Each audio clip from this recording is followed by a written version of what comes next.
Good evening, everyone, and welcome to the Preservation Association of Central New York's annual awards ceremony. My name is Andrew Robley. I'm the president of Pacney, and I will be your MC this evening. So I welcome you.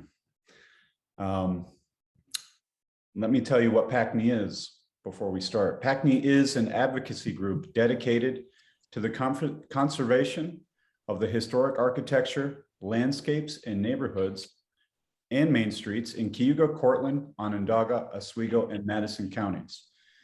And we're dedicated to preserving the past through adaptive reuse to serve as a living part of our community. Pacney works for policies to better protect historic sites and for programs and incentives to aid in their preservation, and improvements to the federal and New York State rehabilitation tax credit programs.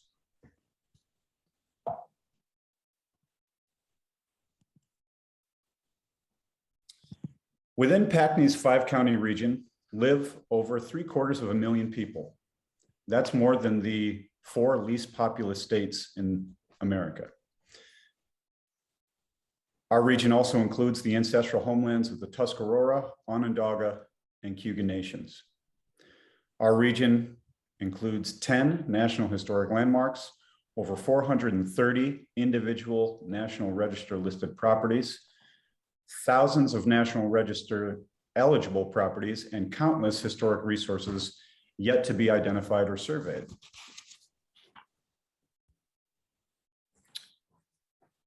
We'd first like to thank our generous sponsors who made this year's virtual ceremony possible. Gruber Heritage Global, the firm of Holmes, King, Colquist and Associates, Environmental Design and Research, Danable and McKee, Certified Public Accountants and Consultants, the William G. Pomeroy Foundation, eCamria, and Streetscape Preservation. In addition, Pacney members John Outwater, George Curry, Margaret Deal, Guy Garnsey, and 2 donors who asked to remain anonymous, all made personal contributions that made this event possible. Thank you very much. I'd also like to thank everyone for joining us remotely again this year. We made the decision to go virtual again this year out of an abundance of caution, given the unpredictability of the COVID-19 pandemic during the summer when we were planning all this out.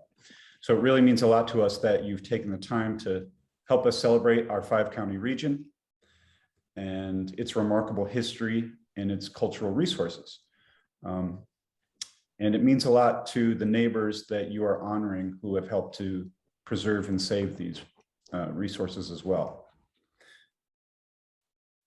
So while today we celebrate the preservation achievements in Central New York, we would be remiss not to acknowledge the many challenges that remain. And so before we get to our awards program, we are going to highlight our annual threatened properties list, the 8 that can't wait. To present this year's 8 that can't wait is the chair of our advocacy committee, Sarah T.J. Meeks. I'm now going to give control of the presentation over to Sarah, who is going to introduce this year's list. Take it away, Sarah.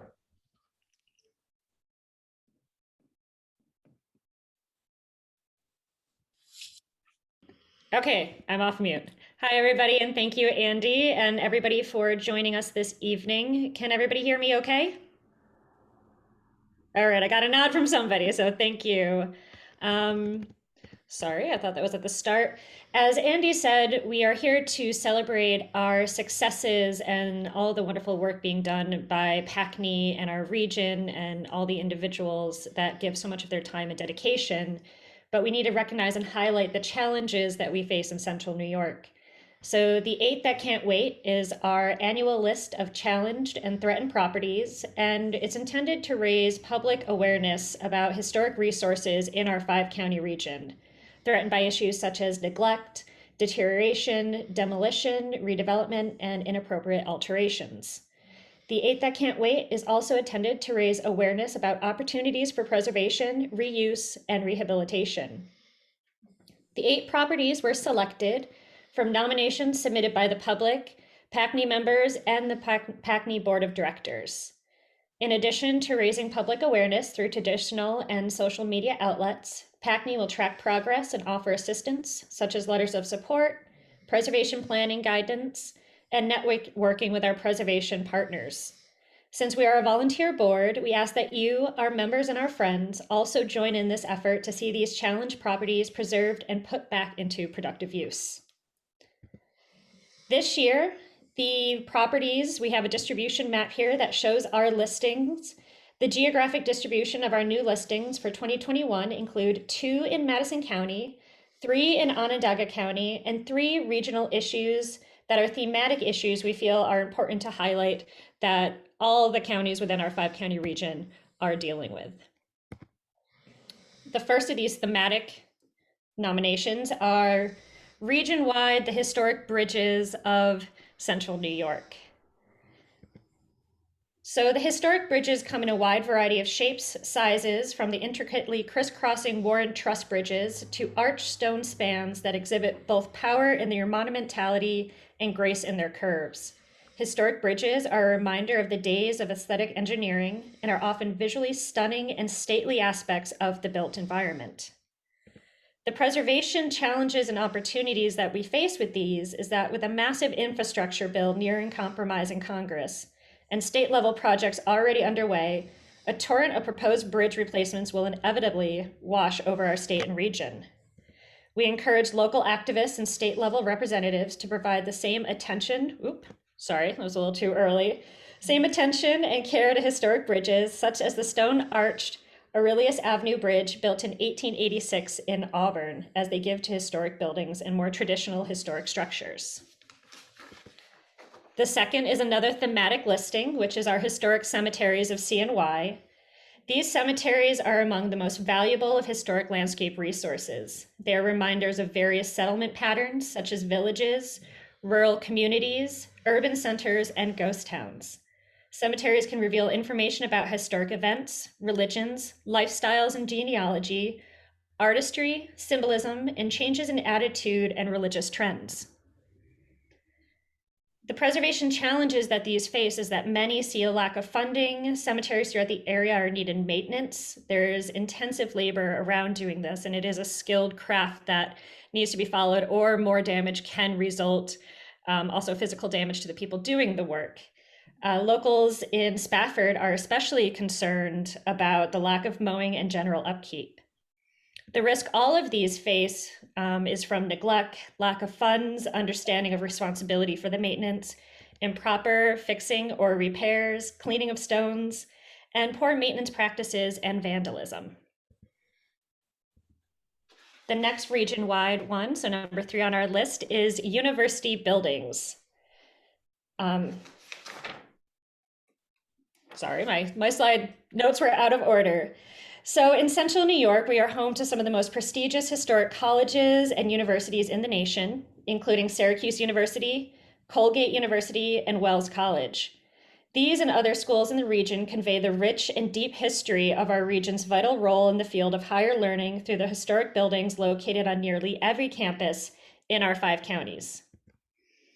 As higher learning becomes big business, the funding made available to attract increasing numbers of students has led to insensitive treatment and sometimes total demolition of cherished university halls and associated structures. We call on our region centers of higher education to find ways to use the historic character of their buildings and adjacent neighborhoods to attract students and recommend rehabilitation and adaptive reuse over demolition and poor and bad development. The next on the list is from Madison County. It's the Jabba's Able Farmhouse.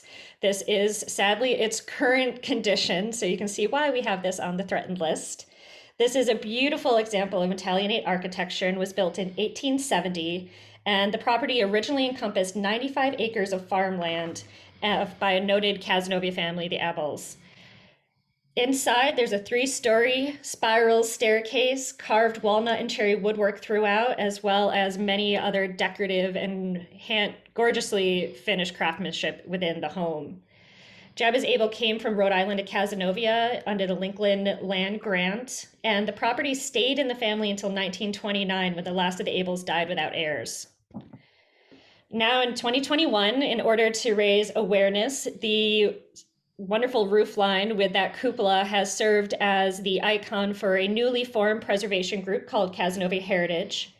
And although most of the original acreage has been parceled off, leaving only 0.75 acres, the home has been bought by a local contractor who has put in efforts to stabilize it while he's still looking for a buyer who will put in the work to fix it up. It is on the National Register, so it qualifies for federal and state grants or tax breaks to undertake the preservation. And the property is being sold as is and was recently listed just over $27,000. So if there's anybody interested, this could be yours. Next, again, in Madison County, we have Old Drovers Tavern. It was built in 1804 and served as a cattle drovers tavern on Cherry Valley Turnpike, our beloved Route 20, and has been known as the Sickle and Sheath Drovers Tavern.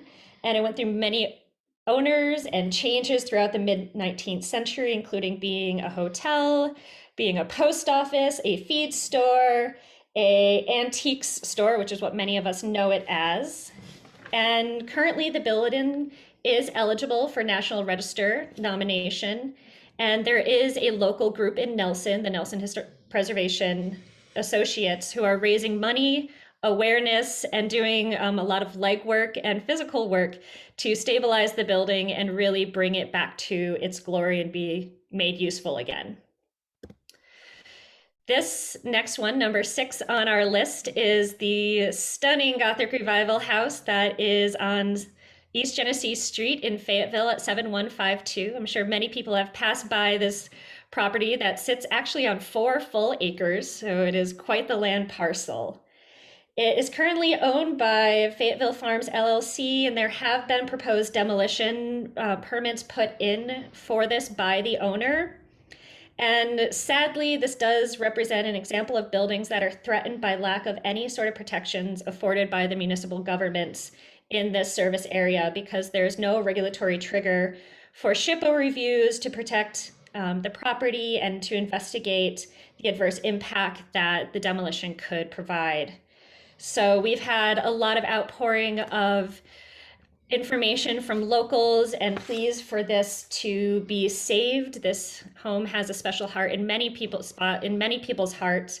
And we were contacted by former resident of the home, Elbridge Kinney, who shared some of these wonderful photos on a local Facebook page. So you can see he has wonderful memories of the place, and many people have written to us asking about the status, pleading for it to be saved. So it's definitely one to keep an eye on, and for us to hopefully advocate for it not to be demolished. And I believe it's still standing. So let's make that possible. Number 7 is the Glenlock Mill and Restaurant, which I remember going to as a kid back in the day. And this was built in 1870, originally as a feed mill. And the Glenlock Mill Restaurant was a landmark in Jamesville for many years, hosting dinners, high school graduation parties, plays, and other events dating all the way back to 1972. So there's been many locals who have fond memories of this location when it was in its full swing.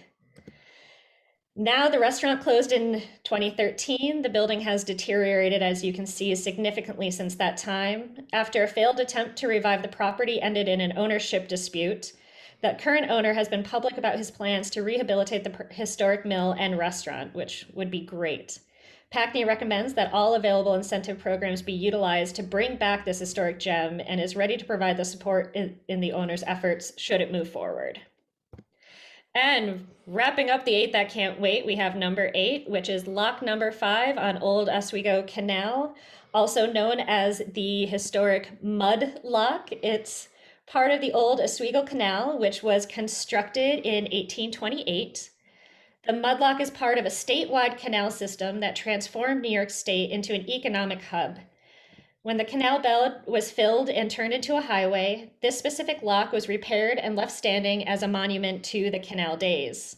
The challenges for the preservation is that it is currently in disuse, but it does represent an opportunity for community engagement with it as a historic site and a community resource. But you can see the damage that's been done to overgrowth that is actually deteriorating the stone walls, and that it really, there's a lot of opportunity there for people in the community to learn from it, to engage with it, and for it to be really brought back to some glory. Well, thank you guys for listening to me talk about our 8 that can't wait. If there's properties on this list you're interested in volunteering with, giving time, giving effort for, please reach out to us. If there are other buildings or sites or thematic listings that concern you specifically, please reach out to us, let us know. We'll put it on our radar for next year and for the work that we continue to do for these properties. So thank you, and I'm going to pass this back to Andy, and enjoy the rest of the presentation. Thank you, Sarah.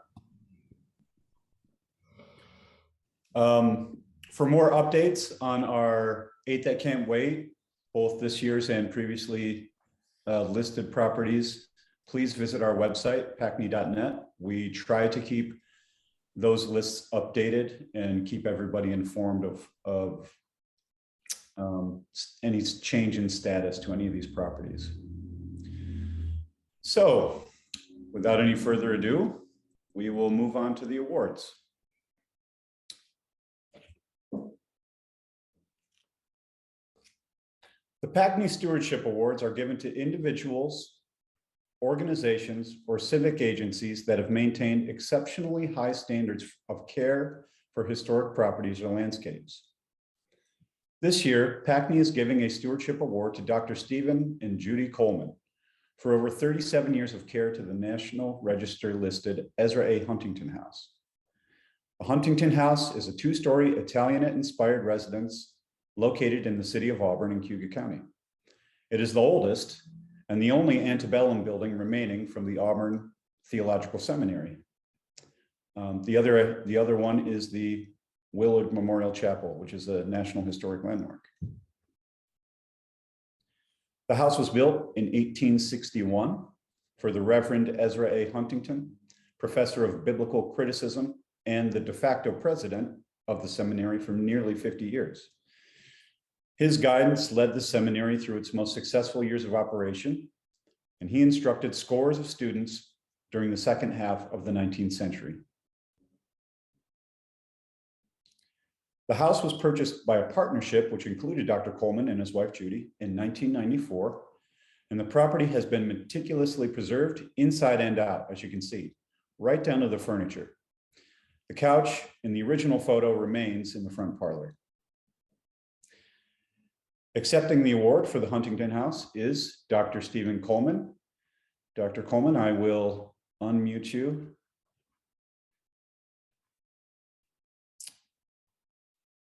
Right now.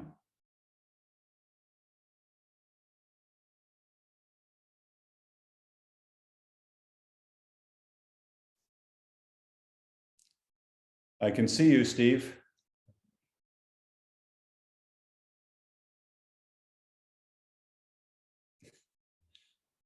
Technical difficulties here, folks. 1 second, please. Still can't hear you. You should be able to click on the little microphone near your name, Steve.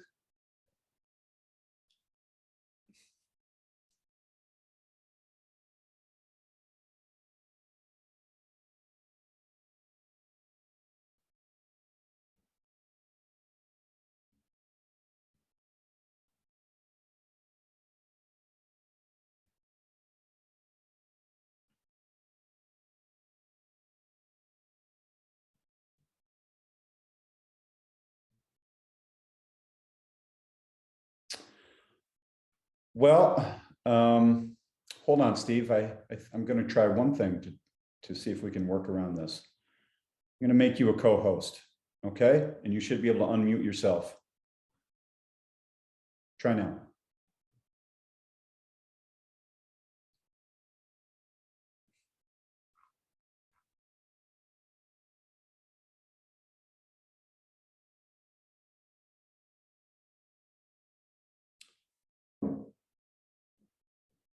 Okay. Steve, we'll check in on you later. Unfortunately, I'm not sure what's going on your end. So just wave to everybody and let them know you're here. Hi. Sorry, Steve, but congratulations on your award.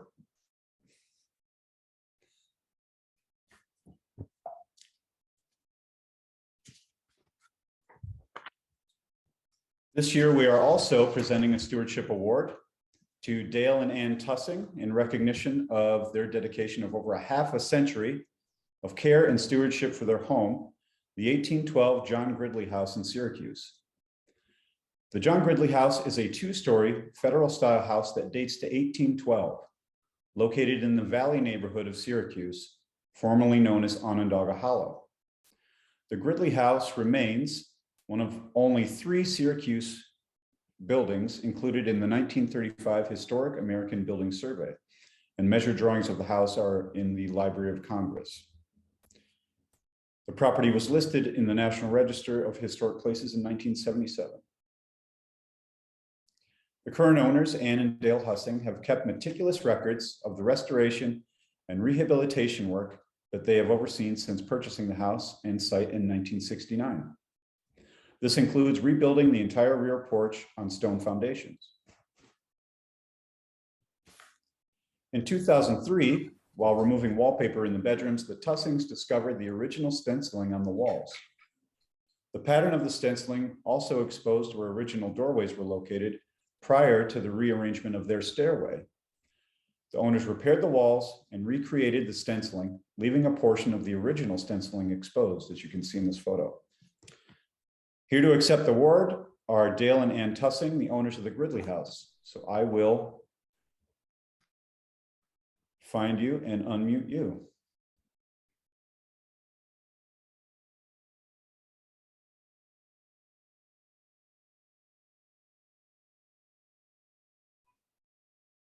Let's see.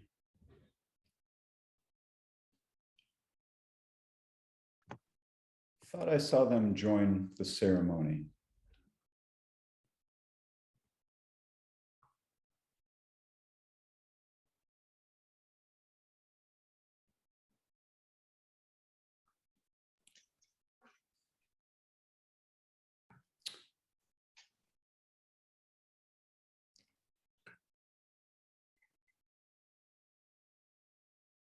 Okay, I guess they couldn't make it tonight. I apologize for that, folks.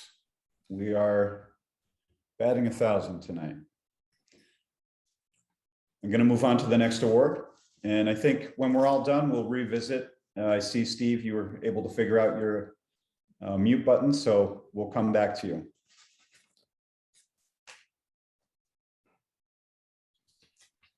The Jasena R. Foley Education Award is given to individuals or groups who educate, promote, engender, or advocate a preservation ethic in Central New York.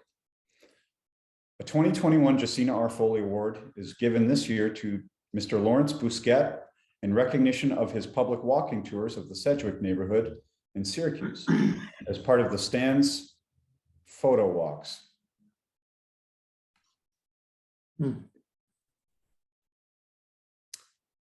Somebody's currently unmuted. I'd ask you to please remute yourself. Moving on. The Stand is a community newspaper focused on covering Syracuse's South Side. For a decade, the Stand has held annual photo walks each summer to document the neighborhood. In 2020, due to COVID-19, the citywide photo contest was held in order to capture that year in photos. But with the help of community volunteers, also set out to plan smaller guided photo walks for the community. Larry took on the challenge to lead and plan one for the Sedgwick neighborhood, which has a rich history with homes featuring buildings designed by many well-known Syracuse architects. This is an area he grew up in, and thus he shared many past family photos and explained how the neighborhood was established on land formerly supported by a family farm. The participants enjoyed both the personal history he shared and the background he provided on homes they saw along the walk. Larry grew up in Syracuse's Sedgwick neighborhood and graduated from Henniger High School, received a bachelor's at Kenyon College and his JD at Syracuse University College of Law. He's been a photographer since a young age, and his law firm sponsors an annual photography contest for local high school students with scholarships for the winners. In his free time, he likes traveling with his wife and son, reading history, playing golf and tennis, taking photographs and spending endless hours with Photoshop. Accepting his award this evening is Mr. Laurence Bousquet. And Laurence, I will find you in my list here and unmute you. And let's cross our fingers that this works. There you are.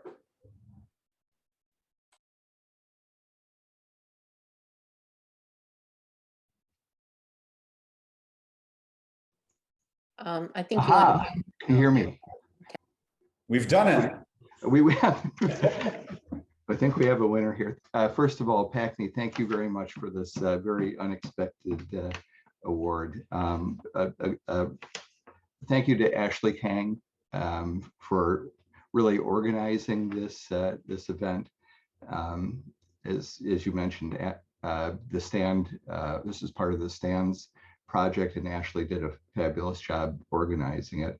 So thank you for the opportunity to tell the story of the Sedgwick farm and the neighborhood that my family has called home for 113 years. I haven't been there for all 113 years, but about half of that. I also wanted to recognize and thank the enthusiastic and amazingly talented group of photographers who spent the better part of their day walking the streets of the Sedgwick neighborhood and photographing the people and the architecture of the neighborhood, especially David Haas, who does so much to preserve the heritage of our community in photography. And a special thank you to Jake Barrett and to his wife, the architect Sheila Agarwal, who offered us an impromptu invitation to join them in their backyard. And a lot of these photographs that you're looking at here are in the amazing backyard of the Barretts on Brattle Road, which is where I grew up. And they invited our roving band of photographers into their backyard and spent a good 45 minutes or an hour talking about how they'd preserved their home and what they were doing with their garden. So thank you very much, everyone. And it's great to see so many familiar faces. Thank you, Larry. Moving on. We are proud to give a second Jasena R. Foley Award this year to the Cazenovia Preservation Foundation in recognition of over a half century of advocacy for historic buildings and cultural landscapes. The mission of the Cazenovia Preservation Foundation is to help people protect their land for the enjoyment of future generations. This includes a number of programs aimed at preserving historic agricultural landscapes as well as buildings. The CPF even has its own historic building signage initiative. CPF owns 14 properties that total 403 acres in the village and town of Cazenovia. 5 of these properties host approximately 13 miles of public recreation trails. In addition, the organization has purchased perpetual easements to ensure that over 1,000 acres of farmland are conserved properly. Here to accept this award on behalf of the Cazenovia Preservation Foundation is board member and co-chair of the Land Use and Architectural Preservation Committee, Scott Shannon. Take it away, Scott. Thank you. I'm very pleased to accept this award on behalf of the Cazenovia Preservation Association and on behalf of our president, Jim Steinberg, and executive director, Jen Wang. It's really a pleasure to get something from Pacney. I recognize an awful lot of the faces around the Hollywood squares of Zoom here. It's great to have an opportunity to receive something from Pacney out here in Cazenovia. Great, and we're grateful for all the work that you guys are doing out there. Thank you.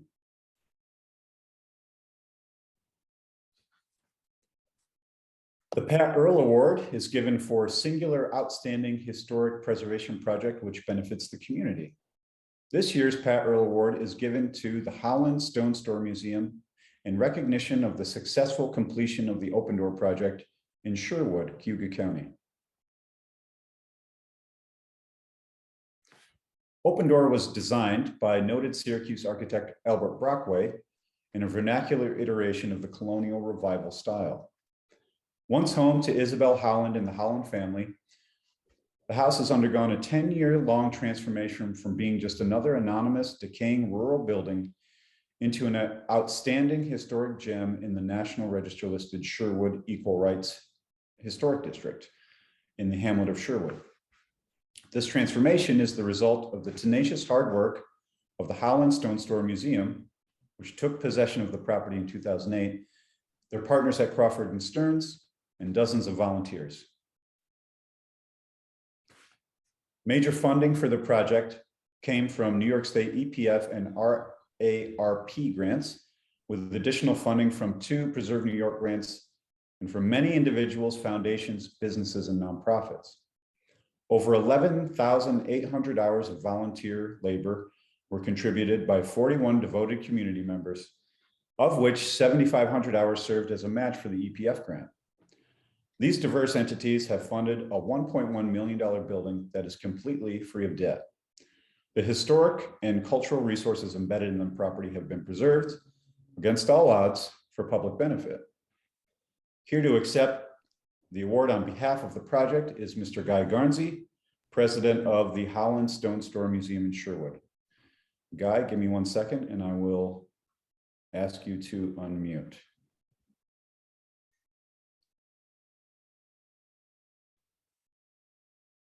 Go ahead, take it away, Guy.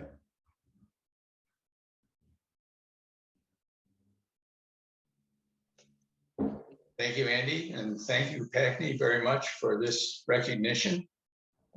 This is truly, as Andy said, been a labor of love for over 10 years.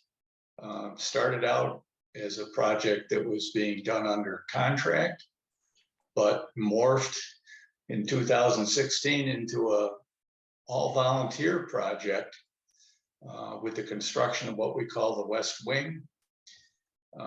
And with the success of that effort, continued on to interior refinishing, storm windows, trim, a litany of projects for over 5 years now. And we're presently almost 12,000 volunteer hours.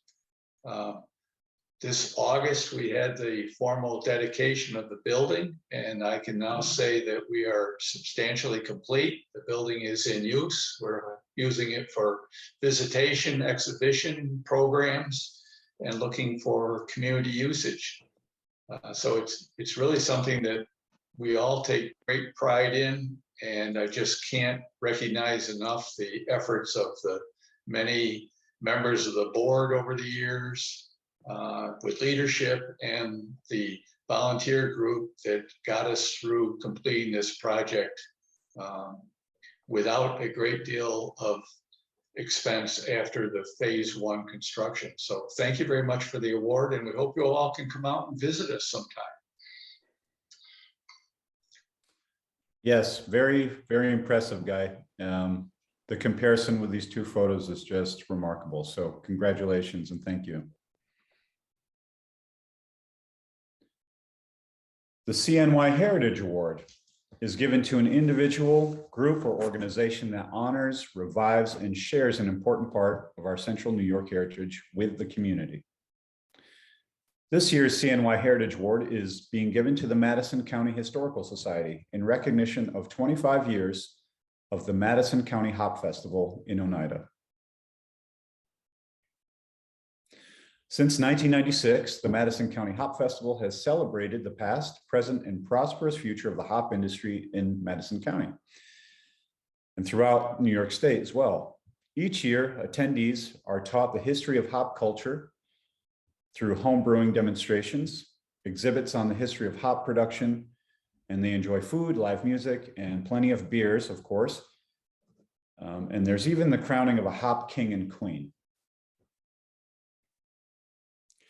This year's Hop Fest was particularly important as we await the governor's signature on the historic barn tax credit bill, which would assist the region's historic barn owners in preserving these important structures.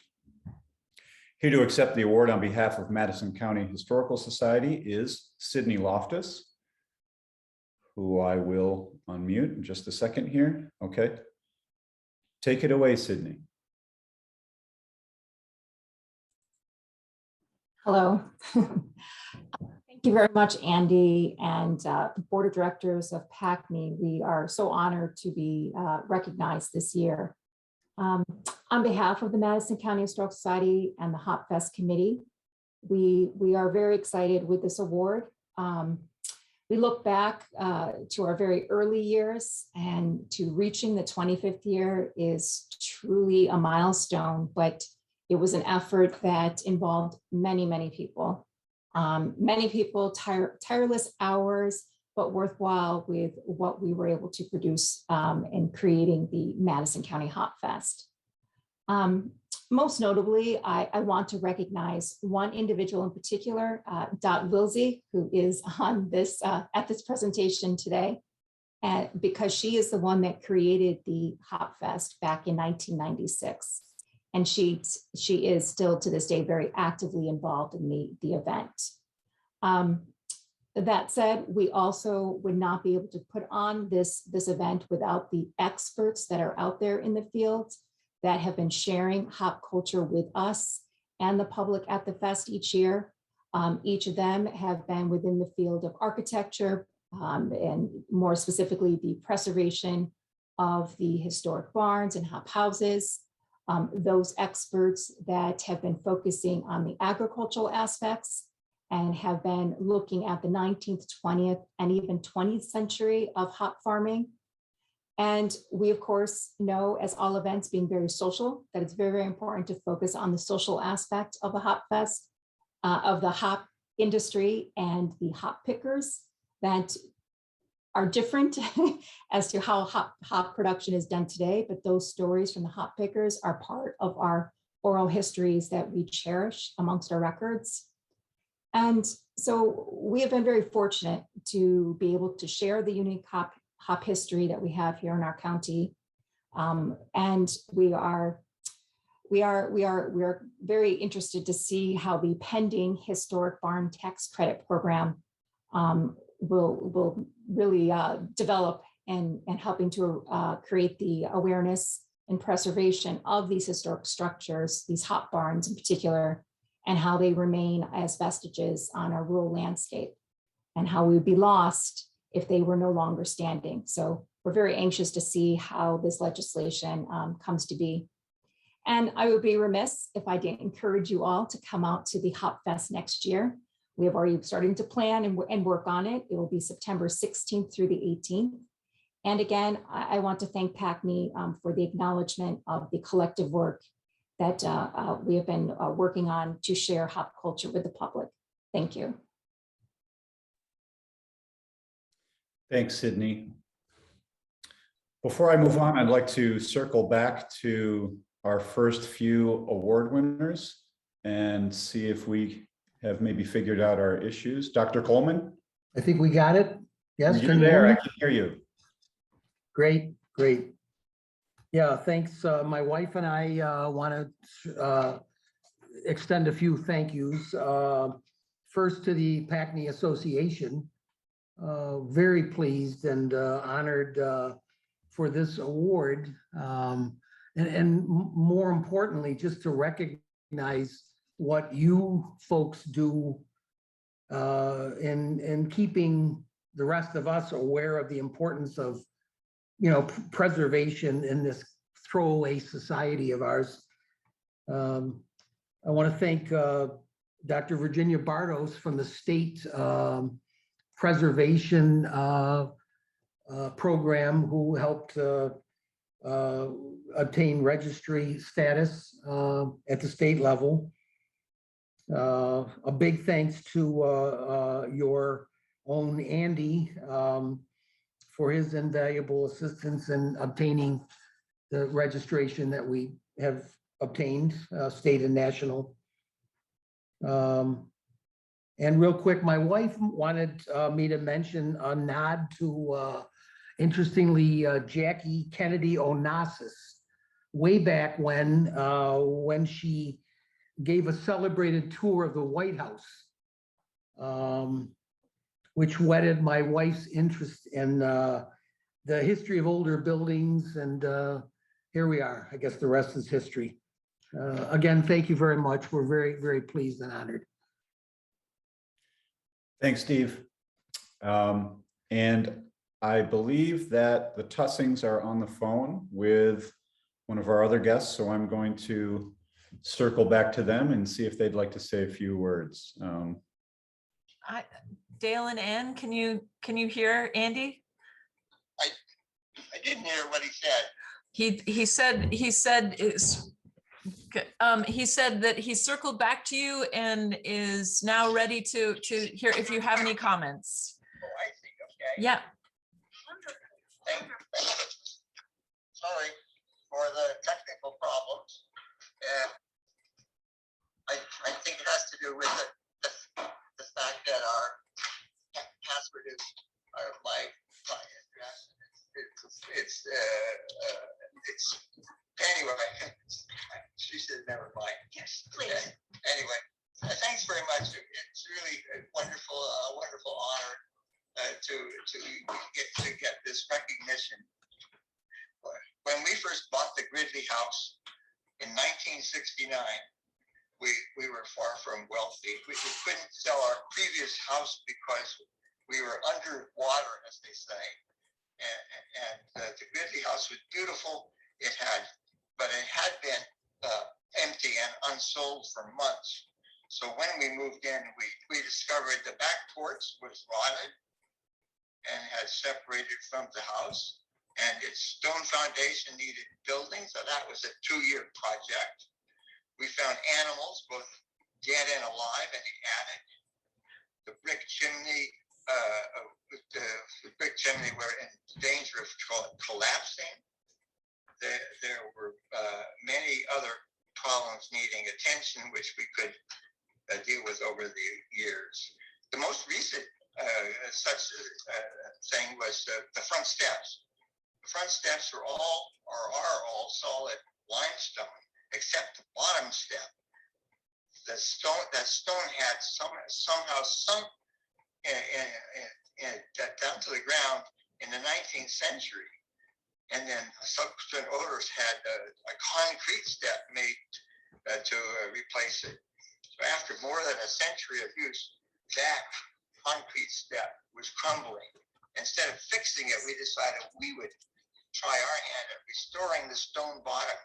So our mason, with the help of several strong men, raised it and restored it. It saw the light of day for the first time in over a century. It's pretty amazing. When a previous generation of owners moved the staircase leading to the second floor, they put in an ill-fitting set of stairs they must have found in another house. We found a wonderful carpenter who adapted and rebuilt the staircase so that it suits its setting. When we decided to remove the wallpaper in our bedroom, we discovered the original painted wall in very bad shape. We were able to obtain the same stencil patterns from a business in New England, and with the help of a talented artist, after the walls were repaired, the stencils were replaced in exactly the same places as the originals, and a portion of the original wall was left untouched. Some years later, we decided to remove wallpaper from the upstairs hall, repair the walls, and paint the upstairs hall. We found some of the same painted stencils as had been in our bedroom. This showed the original size of that room and confirmed our suspicions about the original positions of the stairs and the connections between the bedrooms. Another project, perhaps the biggest, was the restoration in the basement of the original large kitchen with its bake oven. Unfortunately, our dream of baking there was not to be, as previous owners had put a stovepipe into the chimney and poured concrete around it.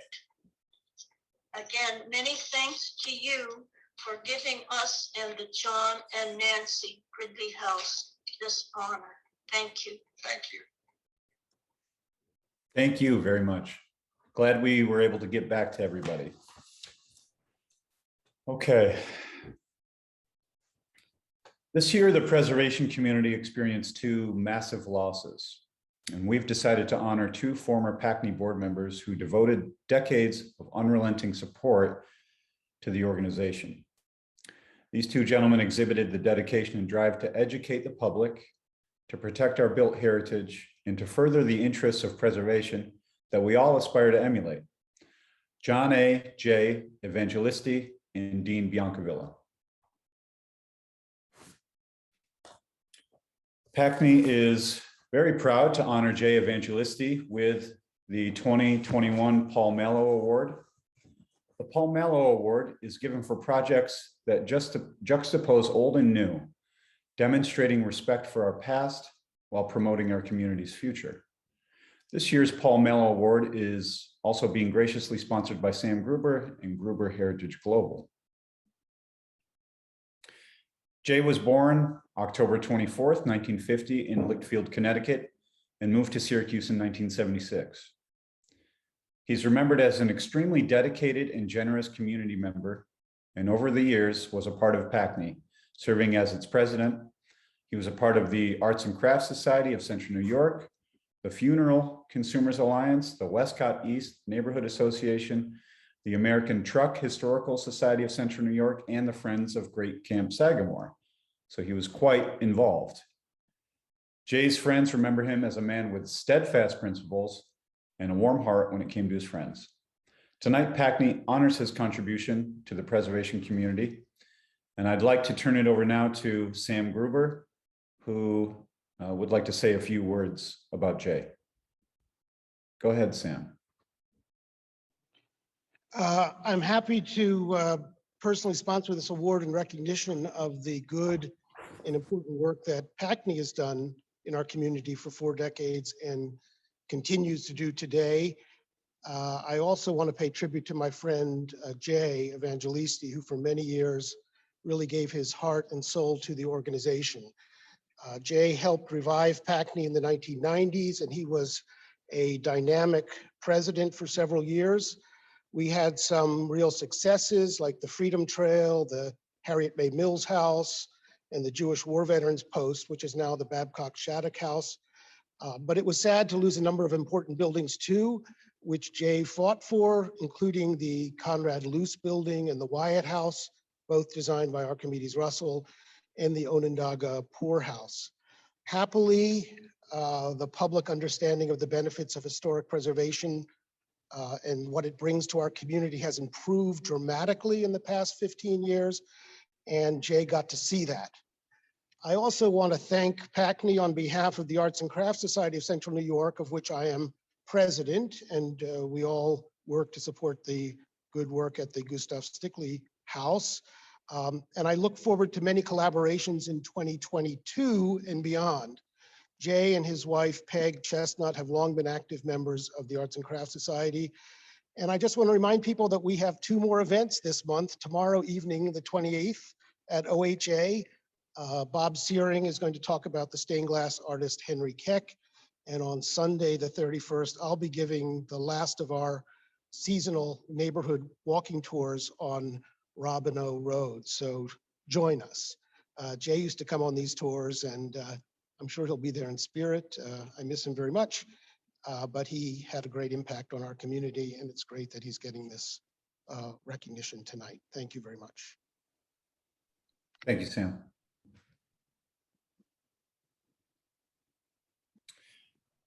Pacney is also proud to honor Dean Biancavilla with the 2021 Wilma T. Auer Award. The Wilma T. Auer Award honors volunteers who have made particularly outstanding contributions to Pacney, and Dean certainly was one of them. Dean was born on April 15th, 1955 in Syracuse. He graduated from Phoenix High School, served in the Navy, and then attended the New York Institute of Technology in Long Island, where he received his bachelor's in architecture. Dean spent many years working for the local firm of Holmes, King, Colquist and Associates, where he specialized in historic preservation projects. He had a love of history and was involved in the preservation and architectural communities for many, many years. He served most recently as Pacney's treasurer, and he was also the founder and co-director of the Urban Design Center in Syracuse. At the time of his death, Dean was working on a signage program for a man he considered his mentor, the Syracuse architect, Mr. Kermit Lee. We will remember Dean as a kind-hearted man who devoted his time and attention to the preservation community, and we honor him tonight. Accepting the award on Dean's behalf is his sister, Karen Lanny. Go ahead, Karen. Hi, I'm honored to accept this award on behalf of my brother Dean. Dean's passion was old buildings. He took great pride in being able to be a part of the process in restoring them while preserving their historical aesthetics. I know he would have been thrilled to receive this award. Thank you. Thank you.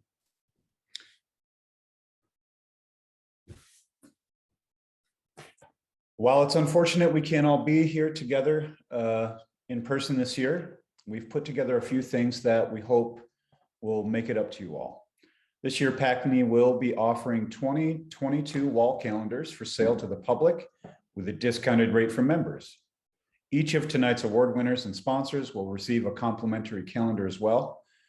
These calendars feature newly taken high-quality photographs of historic sites from around our 5-county region. And more information will be available on how to procure them soon.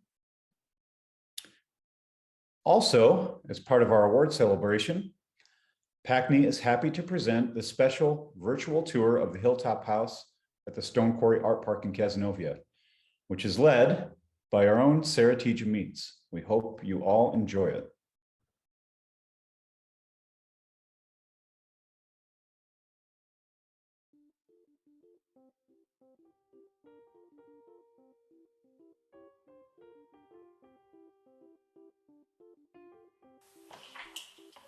Hi, welcome, you made it. Welcome to the Hilltop House and our swinging party up here. Well, I wouldn't say swinging party, I'd say more socially distanced. So it's really just gonna be the two of us today. So come on in. Oh, wait, you wanna know the room that you're standing in? This is the GenCom. This is kind of a traditional breezeway. This was actually the most recent addition to the home, built after the Reesters traveled to Japan. Dorothy took a lot of inspiration from the traditional architecture, kind of pulling from elements of the breezeways and the openness that they had separating the outdoors from the indoors. And notice that there is even growing ivy over there in one spot. When it was originally built, there was actually a live stand of white birches right there. So come on in and I'll give you a tour of Dorothy Reester's Hilltop House. So welcome to the kitchen. This might be one of the smaller portions of the home, but it is big on design impact. You see, Dorothy was an artist, multimedia artist. So a lot of the things that you'll see here in the kitchen and throughout the house were actually concepts and creations of Dorothy's. So if you look around this kitchen, we have tile work. Some of them are Dorothy's, some of them are said to be Mercer tiles that Dorothy found in a friend's barn and used them for this kitchen. She also created accent pieces like this pendant lamp. This is out of ceramics, and it's really playful use of light, shape, and design, as you can see as the light comes through it. So Dorothy and her husband, Bob, they basically did the entire interior that you see here. When they had the original part of the home shelled out by a local contractor, they then came up on weekends, after work, in between times, to do the entire outfitting. So the cabinets and the built-ins that you see here, including the welded range hood by Dorothy, and the tile work, as I said before, was stuff that they all did. All right, now, what would be a cocktail party without some snacks and cocktails? So follow me to the living room and we'll get all set up with that. Follow the cheese log.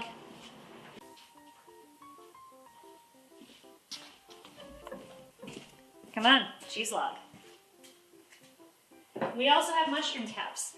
These are some great recipes that I found in an Everson Museum cookbook from the 70s called A Culinary Collection. This was in the collection here at the art park, and I thought it'd be fun for our little snacks today to make something pretty authentic to the 70s. Mushroom cat.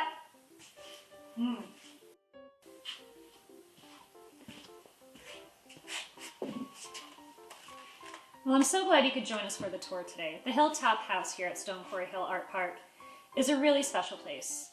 Built by artist Dorothy Reister and her husband Bob Reister, the home is kind of an amalgamation of different styles and influences, and basically Dorothy's own creative outlook on the world. Now, Dorothy designed the home to fit into the landscape, taking in the angles of the hillsides, of the valleys, of the surrounding area to make this a really beautiful modern residence. Of the home, Dorothy said, "I designed the house to be a summer place, to be small with low maintenance, and to incorporate and be part of the landscape. The house would be shaped like a cone on its side, 2 stories high on the northwest front, with a curving facade that generally would follow the contour line of the hill. The roof would slope to 1 story on the southeast facade.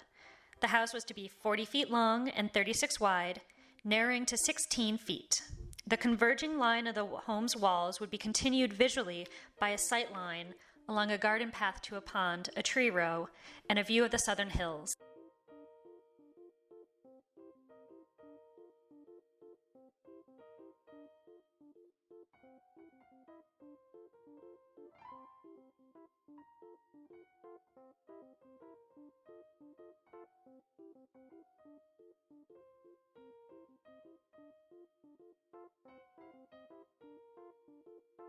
Originally advertised as 23 acres scenic, Cazenovia.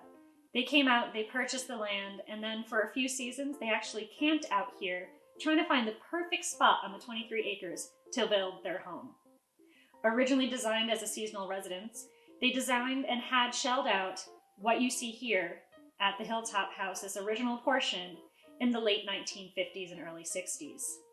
After a local contractor, Don McCabe, shelled it out, Dorothy and Bob came up on weekends, sometimes with drinks, and outfitted the interior pretty much on their own. That included built-ins, using salvaged barn wood that they got from a dismantled barn that they actually helped to dismantle and brought up as you see right here. It adds warmth and color and texture, as does all the other design choices here in the house do, to make this a really special artist-built environment that also served as their seasonal and then full-time home.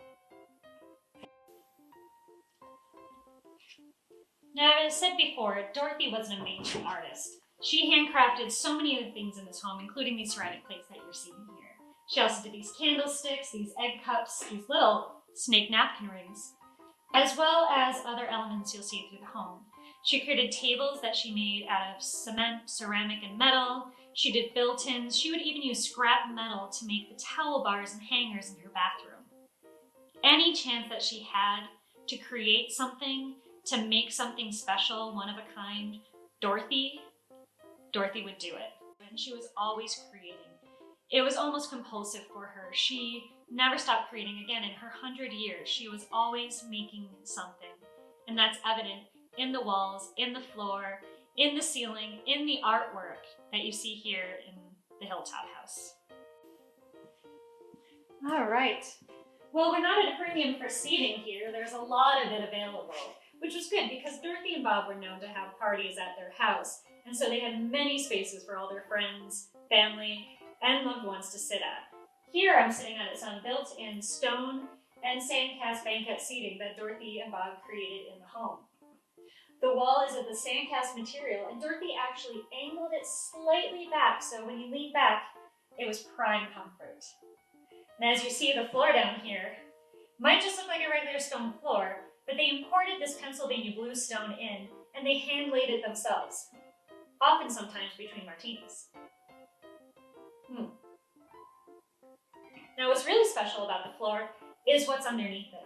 Bob was an innovative engineer, and so beneath they put a radiant heat system that would lightly warm the floor up, so the cold stone would actually warm up and be able to be this nice warm presence underneath their feet. Now I'm being a bad hostess. I haven't even offered you a drink.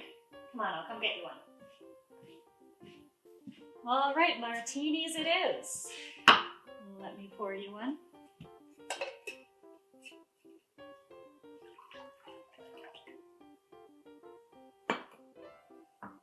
And here you go.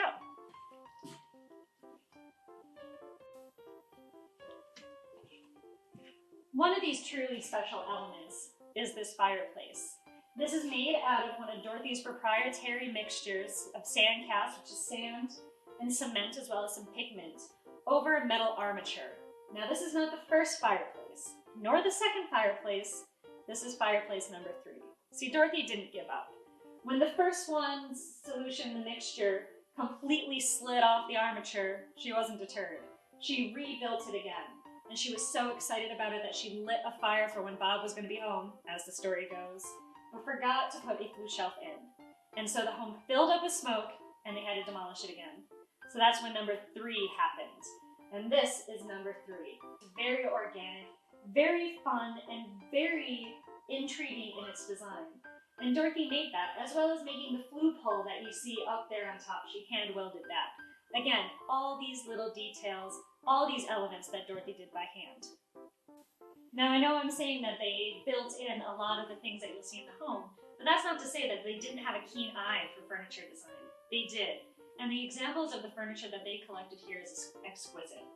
We have over here a chair by designer and artist and sculptor Harry Bertoia. This is called the bird chair, and we love this bright blue color that it's in. It's actually somewhat of a rocker. It has these rubber gaskets that allows it to lightly bounce.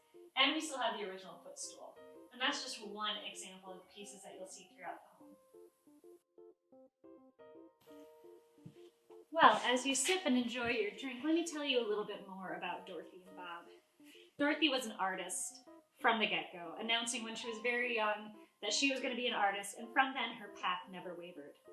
She and Bob met in high school, actually in detention, the two of them, and began a lifelong romance. The two of them originally started their life outside of Pittsburgh, Pennsylvania, and when Bob's company was purchased by Carrier, he had the option of resigning or relocating, which is what brought the two of them to the central New York area. They spent time in Syracuse establishing their life out there. Dorothy both took and taught classes at SU, and she became very involved with the arts and culture scene of Syracuse, New York. As I said before, they became very involved with the Everson Museum. Then there's the Syracuse Ceramics Guild. And Dorothy was showing, exhibiting locally, as well as receiving commissions. She really hit her stride.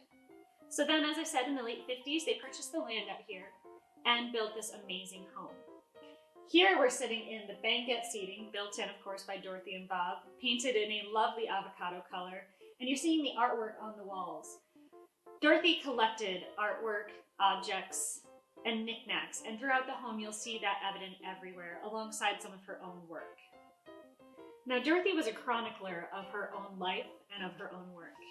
She wrote 2 books, one, The Art of the Land, which is written about the land, the geography, the geology of the landscape here at Stone Quarry Hill Art Park, as well as a memoir called An Art of a Life. And it's from this that we were able to derive so many stories of a very amazing life lived. Dorothy only passed away a few years ago at the age of over 100. And so throughout her life, she never stopped creating, she never stopped making, and this home is a true testament of it. Throughout the home, you will see all these handmade details that she, along with the help from Bob, created to really make this home special.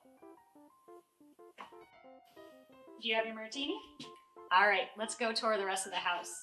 First up is this beautiful floating staircase that Dorothy and Bob installed themselves. You can see with the wood, the metal, and the bracketing, it floats there in space and really is an eye-catching, iconic piece of this home. It allows the light to pass through, and visually you see through the staircase, whereas a more enclosed one would really block off the space and make it feel claustrophobic. Instead, you see right through to the other side of the home. Let's keep going. Now, you wouldn't think that a bathroom would be on a house tour, but this one is actually really special. You see, Dorothy did all the tile work that you'll see in the bathroom. She handcrafted it herself, even in the shower, where there's some beautiful curved ones. There's a little soap holder, there's a little bar, all she did out of ceramics. She also did a very cool ceiling in here, which is basically a grid of wood, and it creates this really interesting texture. Then there's this. Isn't that amazing? Dorothy wanted to create almost a stained glass window between the bathroom and the hallway.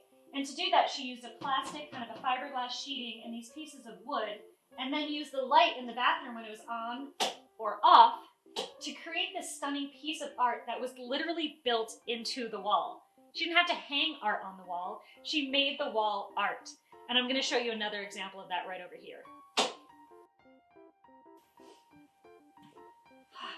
I'm going to take a seat for a second in one of these sawbuck chairs. We have two of these in the house, and they're beautiful in this wood and leather. Again, another example of the amazing eye for design that Dorothy had in creating and acquiring pieces of work. So I had just said that there's another piece of the house where the wall is actually art. You don't have to hang art on the wall is actually the art.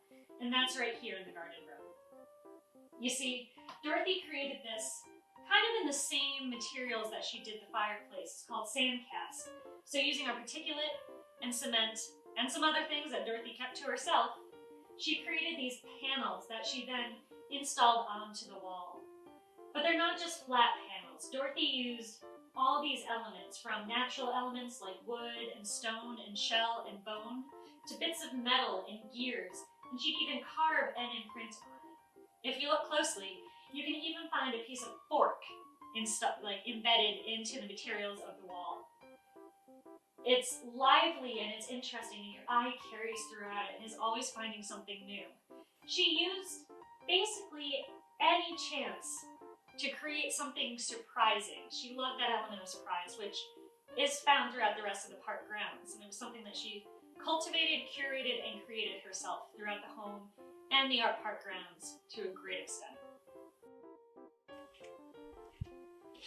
I'm gonna take a seat right here next to the Hilltop stove. This import that Dorothy and Bob had put in here was because this was originally a seasonal home. And if you've been to Cny, Central New York, you know that it can get quite chilly, even in the spring and fall months. And because this was a seasonal home, they needed to have a way to keep it heated enough that it was going to be enjoyable for them to stay in. So this cast iron beauty would actually put off enough heat for them to come and stay here, even when in the late summer those nights were getting pretty cold. It's a thing of beauty, and I hear it's kind of like the Cadillac of these cast iron stoves, so good on them.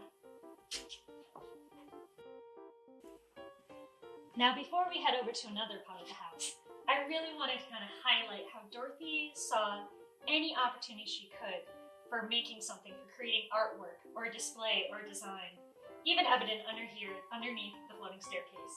You see that she has a collection of different objects, from a stone garden to actual bones to using plants and a Cny ink drawing over there, and an entire skull to create this tableau of art underneath here that created, again, a moment of interest, a moment of surprise, a moment of discovery that she had. And it was this playfulness that was really special to her design aesthetic. Pretty cool, huh? All right, let's keep going. Now we're going to travel to a newer portion of the home, which was designed and built in the early 70s. Much like the Gangkong that you went through. They designed and had it, again, built by a local contractor.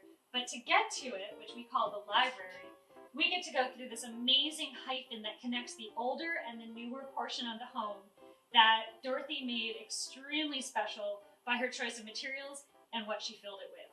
So come on in.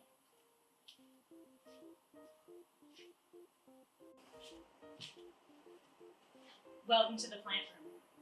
As I said, Dorothy and Bob made another addition onto the home in about the early 70s, and they did that because they loved coming up here so much that they wanted to make this their year-round residence. And that's when they built the library that we're going to go see next.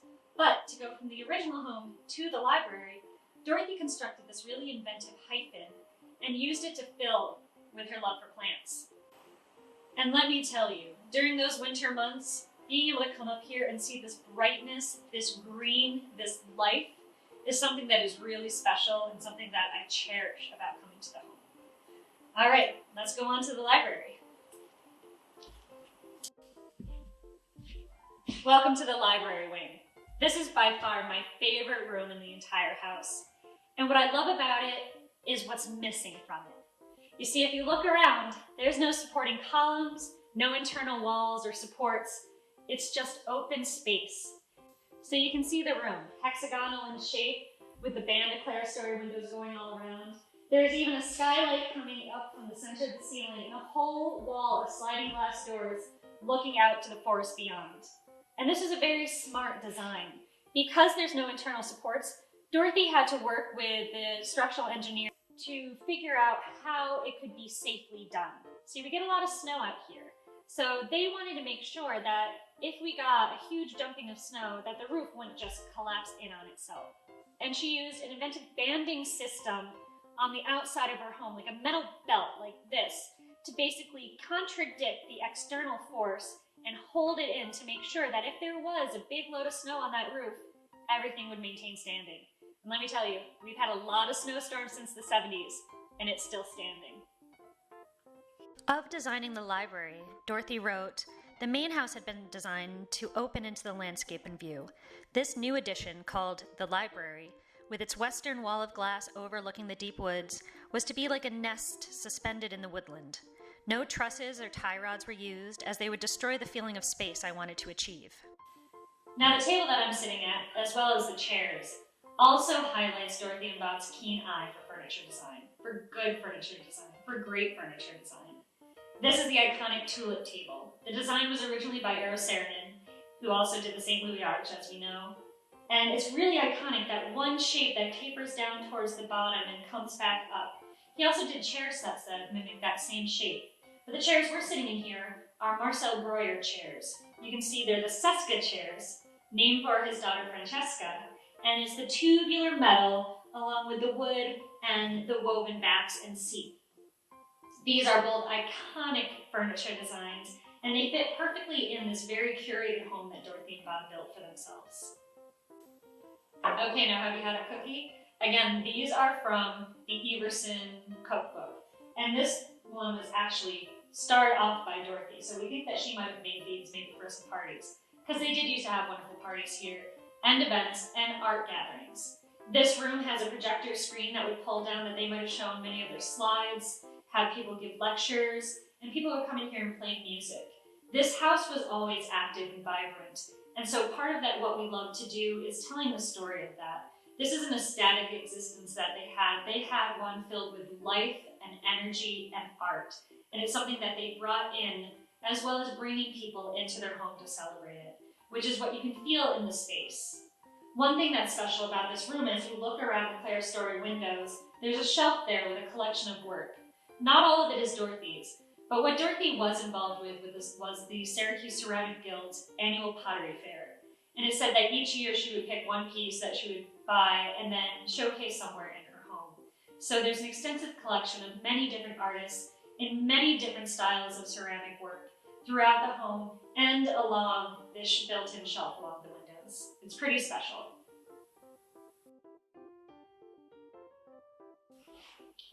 And the hits just keep on coming. Look at this amazing chair. This is called the egg chair. You can see kind of how it like holds you in like an egg and has that shape for it. So see, in Syracuse, there was a wonderful furniture distributor called Bronson Furniture that then combined with Smith Furniture. And Smith Furniture is still here on Erie Boulevard and still sells amazing design furniture from all over the world. This chair and footstool set, these were originally designed for a hotel. And the special design of it, these little wings that you see here, that you can kind of see over, were part of this design to kind of give privacy in a hotel lobby. So you could be in the chair and still have your privacy. All right, we just have one more area for me to show you. Make sure to grab a cookie and follow me.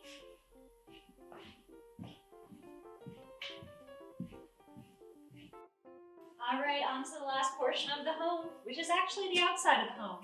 Have you seen it yet? Have you even tried the cheese log yet? Should I be insulted? All right, anyways, let's go outside.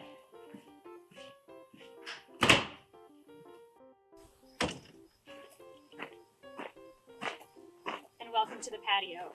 This portion was also built when Dorothy and Bob built the original part of the home, and we have some great photographs of them with having their lawn furniture out here, looking at the views, the wildlife, even some deer and goats at one point, and they really made it special in just how they wanted to. Being on top of a hill, and being on top of a very rocky hill, made it difficult to hold water up here.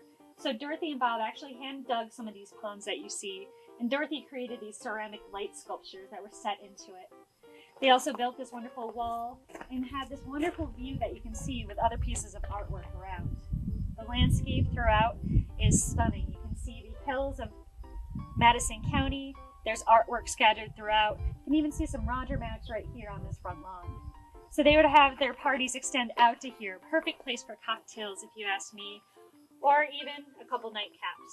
So now it's your turn to go out and explore, look around the house, have a picnic, and enjoy the art park. Thank you for joining me today for this little virtual party tour of Dorothy Reister's Hilltop House. Take care.